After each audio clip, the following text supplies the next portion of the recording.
توێژەرەکان هەمیشە لە هەرێمی کوردستان توانیوانە لە ڕێگەی ئەو توێژنەوانی کە ئەنجامی دەدەن خزمەت بە هەرێمی کوردستان بکەن و هاوکات توێژنەوەکانیشیان لە گۆڤارە ئاسبەرزە جیهانیەکان بەڵێ بڵاو دەبێتەوە هەڵبەتە لە هەرێمی کوردستان چەند توێژەرێکی جیهانیمان هەیە بەڵام لەو چەند توێژەرە 29 توێژەری جیهانی کە لەسەر ئاستی جیهان توێژنەوەکانیان با بڵێن بڵاو کراوەتەوە و هاوکات بوونەتە توێژەرێکی جیهانی خەڵات دەکرێن تایبەت بەم بابەتە قسە و گفتوگۆ دەکەین بە میوانداری زۆر بەڕێز پرۆفیسۆر خالید عومەر توێژەر و مامۆستای زانکۆ کە لێستا ڕاستەوخۆ لە ستۆدیۆی بەیانی کوردستان نیوزمیانە دکتۆر سپاس بۆ ئامادەبوونی بەڕێستان بە خێراتی بەخێراتی هەڵبەتە خۆشبەختانە ئەوەی کە هەیە توێژەرێکی زۆرمان هەیە کە لە ناوچەکانی هەرێمی کوردستان توێژەری جیهانی توێژینەوەکانیان بڵاو دەکەینەوە بڵاو دەکرێتەوە لە گۆڤارە ئاسبەرزەکان بەڵام لە ئێستادا 29 توێژەر خەڵات دەکرێت بڵێن ئەم خەڵات وەرگرتنە لەسەر چ بنەمایەک دەبێت و چۆن ئەم 29 توێژەرە بۆ ساڵی 2023 دەستنیشان کران. بەڵێ زۆر سپاس بۆ ئێوە بۆ گرنگیدان بە باسی توێژینەوە خەڵات پێدانەکە وەزارەتی خوێنی باڵا بۆ ڕێزگرتن لە توێژینەوە و توێژەران هەسا بەو کارە بەس خودی ڕیزبەندیەکە کە 29 توێژەر لەسەر ئاستی کوردستان با بڵێ ناویان چوەتە ناو ڕێژەی 2% لە توێژەرە کاریگەریە جیهانیەکان ئەم ڕیزبەندیە ئەچەنە ئیشکالیەتی لەسەرە واتە گیرروگرفتی لەسرە چونکە هەموو ڕیزبەندیەکان لە دوجارە ڕیزبەندی وەک چۆنەڵێ 100% نین و بێخەوش نین هەموو ڕیزبەندیەکان خەوشیانتیا هەیە و 100% دروست نین بەڵام ڕێژەی یەشتەکە ئەمە چەند توێژەرێک لە زانکۆی ستانفۆرد لە ئەمریکا بە پشتبەستن بە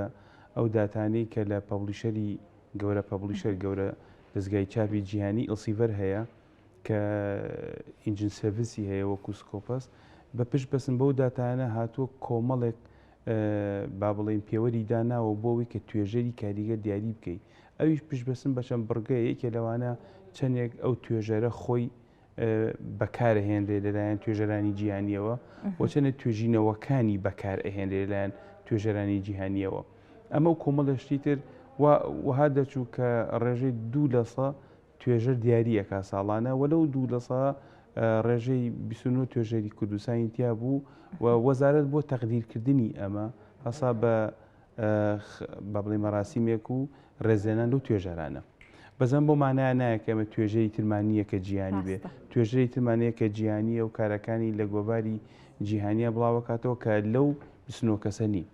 مەرج نییە هەر ئەو 29 کەسەمانە بێت نەخی خەڵکانی تریشمانەیە لە زانکۆ جیاوازەکان مەبەست لە زانکۆ جیاوازەکانی هەرێمی کوردستان چه حکومی بێ چه ئەهلی بێ بەڵێ دکتۆر ئەو توێژینەوانە یاخود توێژەر تا چەند لەلایەن وەزارەتی خوێنی باڵا و سەرۆکاتی زانکۆکان هاوکاریەک نەکرێت پشگیریان نەکرێت بەڵێ توێژینەوەکان بێگومان ئەو توێژینەوەی کە ئەنجام دراون بەشی زۆربیان لە ناوەرێمی کوردستان ئەنجام دراون و بەشی زۆربیان بێگومان پاڵپشتی وەزارەتی خوێنی باڵایی لەسەرە و پاڵپشتی زانکۆکانی لەسەرە و خۆشبەختانە زانکۆکان هەم لە پاڵپشتیان بۆ توێژینەوە تا ڕادەیەک و هەروەها جۆرێکی لە ململانەیە لە بینی زانکۆکانە یان ململانەیەکی پۆزتیڤ دروست بووە بۆ برزکردنەوەی ڕیزبەندی زانکۆکان زیادکردنی ژمارەی توێژینەوە هاندانی توێژەرەکان بۆ کاری توێژینەوە دوجار لە بەرژەوەندی زانکۆکانە لە بەرژەوەندی توێژینەوەدا لە بەرژەوەندی زانکۆکان و لە بەرژەوەندی ناوەندی ئەکادمی بەڵێ باشە دکتۆر هەڵبەتە باست لەوە کرد کە بەپێی ئەو ڕیزبەندی کە هەیە ئەم 29 توێژەرە خەڵات کراون بە شێوەیەکی گشتێگەر باس لە توێژینەوەکان بکەین ئەم توێژینەوانی کە ئەم 29 توێژەرە ئەنجامیان داوە تا چەندە بە جۆرێک لە جۆرەکان کاریگەری لەسەر توێژەرە جیهانیەکان بەجێشت و ئەوانیشتوانی ویانە لە توێژینەوەکانی خۆیاندا خۆشبەختانە سوود لە توێژینەوەکانی توێژەری کوردیش وەربگرن. بەڵێ زۆر پرسیارەکەت بەجێ و زۆر گرنگە بەڵێ هەموو توێژینەوە یەکێ لە هەر شوێنێکی جیهانە بێ بۆ ئەو مەبەستەکرێت کە سوودێ بگەێنێ و یەکی لە دەرکەوتەکانی سوودبینی لەو توێژینەوەی ئەوەیە کە توێژەرێکی تر لە شوێنێکی تر بێ ئەو توێژینەوەی بەکار بهێنێت. خۆشبەختانە ئەو توێژینەوانی کە ئەنجام دەدرێن بەشێکی زۆری بەتایبەتی ئەوانەی کە لە گۆڤاری جیهانی باوەڕپێکراوە بڵاو بنەوە ئەگەری زۆرە کە بەکار بێت لەلایەن توێژەرانی ترەوە. توێژینەوە هەیە بۆ نمونە 2 جار بەکاریە توێژینەوەی وایە 10 جار بەکاریە توێژینەوەی وایە 50 جار بەکاریە چەندێ زۆرتر بەکار بێت لەلایەن توێژەرانی ترەوە نەک خودی توێژەرەکە لەلایەن توێژەرانی ترەوە ئەوەندە ئەو مانایە ئەگەنێت کە ئەو توێژینەوەیە بایەخی هەبوو ئەو توێژینەوەیە باش بووە. بێگومان ئەم کولتورە دەمێکە لە دنیاە هەیە، بەڵام ئێمە لە هەرێمی کوردستانە لە ڕاستیە ئاشنابوونمان بەم فەرهەنگە زۆر تازە نیە. هەمووی 10 ساڵێکە زیاتر ئێمە ڕۆ و گۆڤاری ئازبەرز ڕۆیشتوین و ڕۆ ئەوەی کە توێژینەوەکانمان لە گۆڤاری جیهانیا بڵاوکەینەوە یان گرنگی بین بۆی کە توێژینەوەکانمان چەندێک کەسانی دیکە بەکارێنێ. ئەوە ژەگرێتەوە بۆ ئەوەی کە ئەم خەمە درەنگ بوو بە خەمی توێژینەوە لە هەرێمی کوردستانە و ئێستاشی لەسەر بێ. ئینسان زۆر جار گرنگە کە ڕەخنە خۆشی بگرێ، یعنی ئێستاشی لەسەر بێ بە خەمەوە بوون بە پەرۆش بوون بۆ توێژینەوەی زانستی نەبوو بە خەمی سەرەکی لە خوێنی باڵایە. ڕاستە هەوڵەیە، ڕاستە حەزەکە کە باش بێ. پێگومان ئەویش کۆمەڵک پاساوی هەیە. دکتۆر بۆ نەبووتە خەمی سەرەکی؟ پێگومان ئەویش کۆمەڵک پاساوی هەیە، چونکە توێژینەوەی زانستی بێگومان تۆ هەمیشە ژێرخانی زانستی دەوێ، ژێرخانی مادیت ئەوێ کە ئەبێ هەمیشە پاڵپشتی دارایی پێویستە توێژینەوەی زانستی. ڕەنگە وەزارەتی خوێنی باڵا هەمیشە لەناو کۆمەڵێک گرفتی هەرێمی کوردستانایە و نەبوونی موچەیە و نەبوونی با بڵین داهاتی باشە، ئەمانە هەموو ئەبنە بربەست لە بەی کە نەتوانێت باش پاڵپشتی توێژینەوە بێ. خاڵێکی تر نەبوونی فەرهەنگی توێژینەوە لە هەرێمی کوردستانە کە وای کردووە توێژینەوە لەم ئەخیریە لەم دوایەدا گرنگی پێ بدرێ. بۆ چونکە زانکۆکانی کوردستان و لە ناوێ زانکۆکانی عێراقیش بە شێوەیەکی گشتی خەمی توێژینەوە خەمی سەرەکیان نییە. خەڵکی لە ڕابردووە وا هەتێگەی کە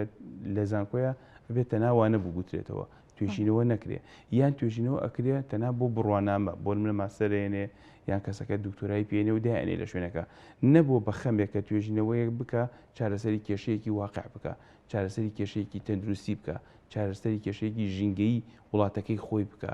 ئەم فەرهەنگە نەخەمڵی وە لە ڕابردووە. ئێستا وردە ودە لە سەرەتای دروستبوونی ئەو فەرهەنگەی کە تاکی توێژەر لە کوردستانە لە زانکۆکانە بیکە بە خەمی کە ئەو توێژینەوەی یەک وەها بێ بتوانێت وەکوڵ ڕووی جیهانی هەبێ لە شوێنێکی ئازبەرزە بڵاو بێتەوە. ئەمە یەک دوو ئەگەر نەشتوانێەوە بکات توێژینەوەکەی وەها بێ کە بتوانێت کێشەیە گرفتێکی زانستی ژینگەی واقعی خۆی چارەسەر بکە. باشە دکتۆر، بابەتێکی دیکە هەیە ئەو بابەتانی کە توێژەران دەستی بۆ دەبن بۆ توێژینەوە لەسەری تا چەندە ئەم توێژەرانە توانیویانە دەست بخەنە سەر بابەتێک کە جیهانی بێت، تا چەند دەتوانیویانە لە ڕێگەی ئەو توێژینەوانی کە دەیکەن کێشە و گیر و گرفتەکانی کۆمەلگا جا لە کۆمەلگەی خۆماندا بێت یاخود ئەو کێشە و گیر و گرفتە جیهانیانی کە بەرۆکی تەواوی جیهان دەگرێت لە ڕێگەی ئەم توێژینەوانە ڕێگە چارەسەری بۆ بدۆزێتەوە، تا چەندە کار لەسەرم بابەتە کراوە؟ بەڵێ جا ئاماژەکان ئەوەی ئەو ژماری کە جەنابیشت وتت کە 29 توێژەر خەڵات کراون، 29 توێژەر لە ئەگەر سەیری بکەیت لە کۆی ژمارەی توێژەرانیان مامۆسایان لە زانکۆکانە ئێجگار کەمە. ئێجگار کەمە مانای وایە ئەوەمان پێڵێک کە ئەم توێژەرانەمان یان با بڵین مامۆستاکان لە زانکۆکانە نەیانتوانیوە لەگەڵ گرفتە جیهانیەکانە هەڵ بکەن. ئەمە دیوە نێگەتیڤەکەیەتی. بەڵام ئەگەر ئێمە ئیش لەسەر دیوە پۆزیتیڤەکەی بکەین، ئەم ژمارە توێژەرانەی کە ئەم 29 کەسە بێ و چەند 29 کەسێکی تر کە هەن و کە توێژینەوە ئەکەن، ئەگەر کار لەسەرەوە بکەین ئەوە گەشە پێبین، ڕەنگە ئێمەش بتوانین وردە لەگەڵ ئەو گرفتە جیهانیانی کە بەڕێزە باسی ئەەکەی لەگەڵ ئەو کێشە زانستی و کێشە ژینگەیی و هەموو کێشەکانی واقع توێژەرەکانمان بتوانێت توێژنەوەکانیان لەو ئاستەیە با بڵین حیوار بکە لەگەڵ ئەو گرفتانەیە لەگەڵ ئەو با بڵین کێشە جیهانیە واقعیانەی ئێسایە. باشە بە شێوەیەکی گشتی ئەگەر ئەمە بکەینە پرسیار خۆی لە خۆیدا ئەم خەڵاتکردنا وەکو باست کرد دیوی پۆزتیڤ و دیوی نێگەتیڤیش هەیە، بەڵام باڵێن 29 توێژەر خەڵات کراوە، ئەمە تا چەندە هەم هانی ئەو 29 توێژرە و هەم توێژەرانی دیکەش دەدات کە بۆ لەمە دوا هەوڵ بدەن کە توێژینەوەکانیان لەو ئاستەدا بێت یاخود بەو جۆرە بێت کە بە شێوەیەکی گشتی لە خزمەتی جیهان لە خزمەتی کۆمەڵگەی کوردیدا بێت لە پاڵ ئەمەشدا بەڕاستی گەر توێژە ڕەنگە تموحی ئەمەی هەبێ لایەنەمادیەکەی ئەو کێشە و گیر و گرفتانی کە بۆ یەتە پێش ڕێگر بێ، تا چەندە هەم لە ڕووی ئەکادمی و زانکۆکان ئەم کارە دەکات و تا چەندە ئەم خەڵاتش هانی ئەم توێژەرانە دەدات. پرسیارەکە زۆر گرینگە.